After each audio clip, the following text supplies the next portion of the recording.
The Houthis, struck by Israel last week, lost about half of their entire cabinet. The prime minister was killed, the chief of staff, most of the ministers, minister of economics, minister of security. There are only 4 ministers left alive, and one of those is injured. You could safely call this a decapitation strike. And Israel was threatening to do this before they did it, so it's not like it's a surprise. Israel had said that if the Houthis didn't stop firing missiles at them, that they would get a strike that would kill all the firstborns. It was a biblical reference, of course, but this is what they meant by that. And they all but wiped out the Houthi government. The remaining ministers who are left alive have fled Sana'a and run away, which shows that they're not completely stupid. And now what's left of the Houthi government is threatening revenge on Israel. The Israelis have been making it very clear to their enemies that if you try to hurt us, if you attack us, we will attack you back. And they're not playing around. And they made that very clear last week when they about wiped out the government of the Houthis. They found over the weekend that various NGOs like the United Nations World Food Program and others like that have been collaborating together and putting out press releases to news agencies around the world, trying to encourage them to declare a genocide in Gaza. These press releases that are going out from the Gaza Health Ministry to these NGOs, and then the NGOs are using those numbers that are put out by Hamas to pressure or encourage media around the globe to declare a genocide and talk about the famine in Gaza, even while Gazans are, I've shown you videos of them at restaurants in Gaza. They're leaving food behind from some of these aid packages. The media is faithfully and dutifully pushing these narratives that there's a famine in Gaza. How do you square that when Israel is trying very hard not to kill civilians?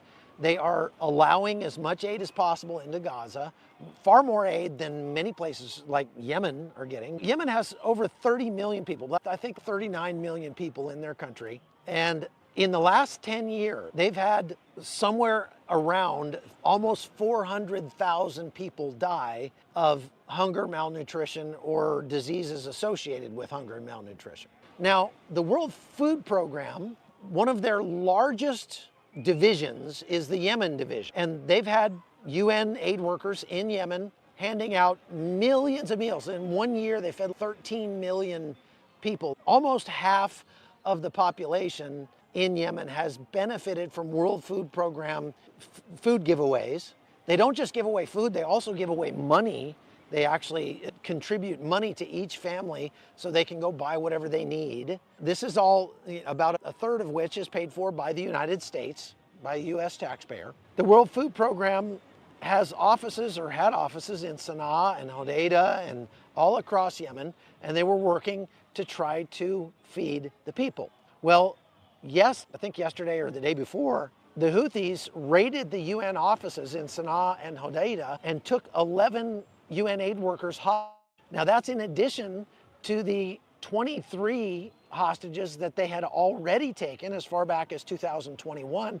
There are UN aid workers being held hostage in Yemen since 2021. And right now there's 34 total UN aid workers being held hostage. And what that's led to is the UN having to cut back or even cancel large portions of their aid work in Yemen. And so the UN, even though they're trying to feed people in Yemen, have had to pull out of Sana'a completely, pull out of Hodeidah, pull out of several other provinces in Yemen, and they're now only working in areas of Yemen that the Houthis do not control. So that means that they figure about every 9 minutes a child dies in Yemen. They say almost 400 children under 5 are dying of hunger every month in Yemen. That's far more than what they're seeing per capita in Gaza, far more. But per capita, the people in Gaza get a lot more aid, like 3 times as much aid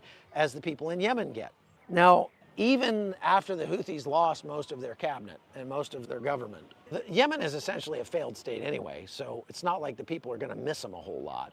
And the military of Yemen is still, it depends on whose numbers you believe. The Houthis claim they've got almost 400,000 men under arms. That's definitely not true. It's maybe closer to 100,000, but still they've got 100,000 people in their military, fighters, that they're all saying, we're going to go to war against Israel. They can't get to Israel. There's no scenario where Houthi fighters could march on Israel and attack Israel. The only thing they can do is shoot missiles and drones at them. And they did that over the weekend. They fired, I think, 2 missiles since the last live that I did, and neither of them even made it into Israel. They blow up on their own over Saudi Arabia. All these missiles keep blowing up over Saudi Arabia, which means the pieces of those missiles are raining down on Saudi Arabia. And Saudi Arabia has been at war with the Houthis for a long time. For 10 years, they were bombing the Houthis every day. And so the Houthis really don't care. They just keep firing whatever they've got. But Israel is taking it seriously. And they are hammering every day at Israel, trying to get missiles into Israel to kill Israelis. And what that makes clear is that Israel's not going to kill its way out of this problem. They could seriously destroy the Houthis' ability to rearm and to fuel their vehicles and to provide electricity for their people. And so that's really what they're going to have to go after. With the help of the United States, intel provided by the US, they have been intercepting weapons shipments going to the Houthis, not just from Iran. They picked up one weapon shipment from Iran that had 750 tons of missiles and drones and explosives and things like that the Houthis use to attack Israel. No question, those came from Iran. But they also intercepted a shipment from China of drone parts, motors, things like that would assist the Houthis with building drones that had a longer range so they could hit Israel.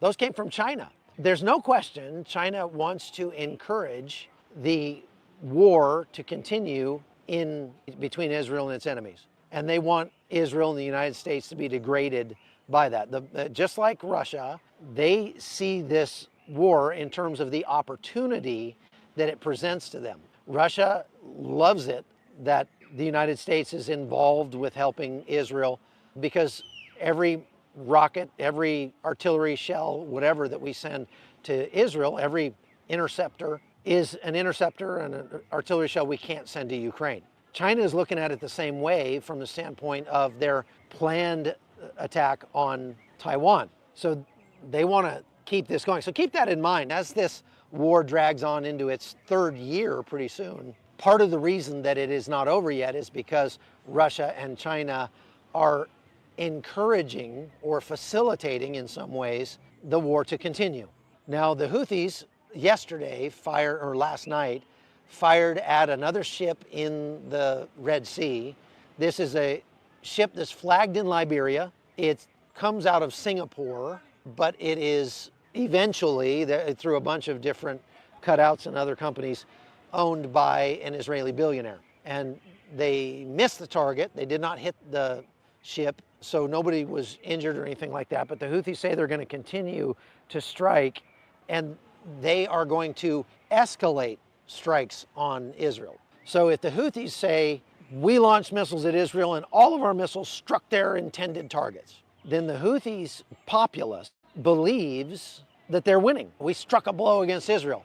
Now, no matter that none of the missiles even made it into Israel, they all blew up on their own and fell short in Saudi Arabia. The only thing that matters is that these guys can stand up there and crow that they did something. Something happened for them to strike a blow at Israel. And in some ways, they're not wrong, because by firing a missile at Israel, even if it doesn't make it into Israel, it still causes Israel to stay on high alert, sometimes fire interceptor missiles, which cost money. It still discourages trade from the Red Sea. And so the port in Eilat is still shut down and things like that. But so they're not completely wrong, but they are ridiculous. And it's clear that the Houthis are harming their own country and their own people far more by continuing to attack Israel than the Israelis are being hurt. And that's the lesson that these terrorist regimes refuse to learn. When you attack Israel, you're hurting your own country. You're hurting yourself. You are not, that cannot be called a victory, okay?